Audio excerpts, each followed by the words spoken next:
ആരോഗ്യ സംരക്ഷണവുമായി ബന്ധപ്പെട്ട് ഇപ്പോൾ ചെറിയ ജലദോഷമായിക്കോട്ടെ, പനി ആയിക്കോട്ടെ, മറ്റെന്തെങ്കിലും ആയിക്കോട്ടെ, അപ്പോൾ അവരോട് പറയാനുള്ളൊരു മെസ്സേജായിട്ടൊന്ന് കൊടുക്കാവോ? കാരണം അത് കേട്ടിരിക്കുന്നവർക്കൊരു നല്ല ഇതായിരിക്കും.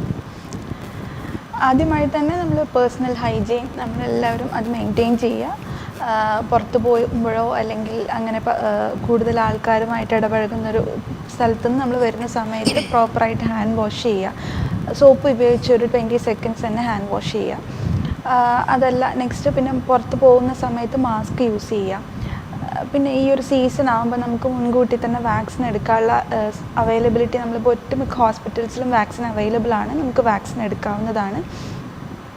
പിന്നെ നമുക്ക് എപ്പോഴും വാക്സിൻ്റെ ഒരു ഇതെന്ന് പറയുന്നത് നമ്മൾ ഇമ്മ്യൂൺ ആവുന്നത് കൊണ്ട് നമുക്ക് നമ്മളെ കമ്മ്യൂണിറ്റിയും കൂടി പ്രൊട്ടക്റ്റ് ചെയ്യാനുള്ള ഒരു ഇതാണ് അവിടെ വരുന്നത്. നമ്മൾ വാക്സിൻ എടുക്കുന്ന സമയത്ത് അത് ബാക്കി ഉള്ള ആളുകളിലേക്ക് സ്പ്രെഡ് ചെയ്യാനുള്ള ചാൻസസും കുറവാണ്. അപ്പം ഇങ്ങനെയുള്ള കാര്യങ്ങൾ, പിന്നെ നേരത്തെ പനി, ചുമ അല്ലെങ്കിൽ തൊണ്ടവേദന അങ്ങനെ അസുഖങ്ങൾ, ബുദ്ധിമുട്ടുകൾ കൂടുന്നത് നമ്മൾ സ്വയം ചികിത്സ തേടാണ്ട് നേരെ ഡോക്ടേഴ്സിനെ കൺസൾട്ട് ചെയ്യുക.